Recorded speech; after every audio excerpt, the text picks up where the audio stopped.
पैठणी ही जी साडी आहे ही प्रत्येकाला आवडते. अगदी कुमारिका म्हणजे कॉलेज गर्लपासून तर वयस्कर महिलांपर्यंत सगळ्यांची फेवरेट आहे पैठणी. मग ही पैठणी जी असते ना, त्यावर ब्लाऊजसुद्धा छान असं खास पाहिजे असतं आपल्याला शिवून.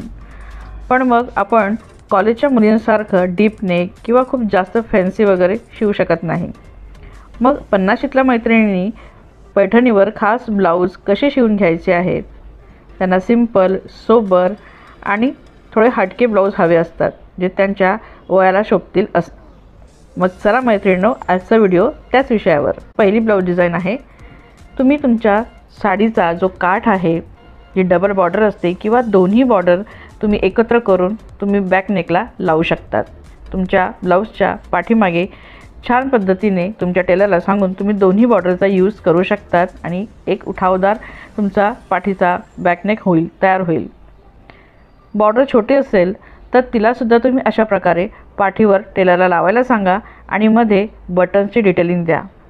पोटली बटन्स लावायला सांगू शकतात किंवा मग रेडीमेड बटन्स जे डिझायनर असतात, किंवा एखादी सिंगल बॉर्डर तुम्ही साडीची तुमच्या ब्लाऊजला लावू शकतात. एक सिंगल बॉर्डर देखील खूप छान लुक देते. पुढची डिझाईन आहे.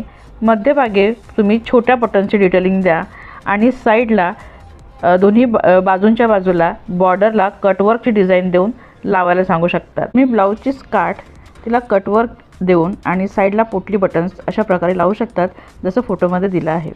फक्त राईट साईडला लावलं तरी चालते, कारण डाव्या साईडला लेफ्ट साईडला पदर असतो, म्हणून तिथं ही डिझाईन नाही केली तरी चालेल, किंवा दोन्ही साईडला करू शकतात. तर कुठलीही काठ असेल तर तुमच्या टेलरला सांगून तुम्ही तिला कटवर्क करून, म्हणजे कट साईज करून आणि छान पोटली बटन्स किंवा मग डिझायनर बटन्सची डिटेलिंग देऊन आणि तेवढी एक डिझाईन खूप सुंदर तुम्ही तयार करू शकतात.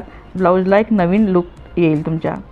पुढची डिझाईन आहे. तुम्ही कीहोलचा बॅकनेकला डिझाईन देऊ शकतात आणि खाली पोटली बटन्स किंवा डिझायनर बटन्स. बटनचा जास्त उपयोग केला तर तुमच्या नेकला खूप जास्त शोभा येईल आणि एक डिझायनर ब्लाऊज तयार होईल. इथंही बघू शकतात ह्या ब्लाऊजमध्ये त्यांनी लेसचा वापर केलेला आहे. तुमच्या साडीतली लेस किंवा एखादी तुम्ही रेडीमेड लेस आणू शकतात, तिला तुम्ही दोन्ही साईडने लावून आणि मध्यभागी बटन्सची डिटेलिंग देऊ शकतात. किंवा पॅच असतात साडीमधले, किंवा रेडीमेड पॅच तुम्ही आणून तुमच्या पाठीमागे एखादा पॅच लावू शकतात. सेम पॅच तुम्ही तुमच्या ब्लाऊजच्या बाहेरनंसुद्धा लावू शकतात. एक डिझायनर ब्लाऊज तयार होईल. ट्रायंगल शेप देऊ शकतात बॅकनेकला, जो फक्त जास्त डीप नसेल, थोडासाच म्हणजे डीप असेल तर तुम्ही त्याला लेस लावून आणि खाली साडीची बॉर्डर लावून एक डिझायनर बॅकनेक तयार करू शकतात. डीप नेक आपण शिवू नका. मैत्रिणींनो, व्हिडिओ आवडला आहे ना? आवडला असेल तर प्लीज लाईक करा, कमेंटसुद्धा करा, इतर मैत्रिणींना शेअर करा.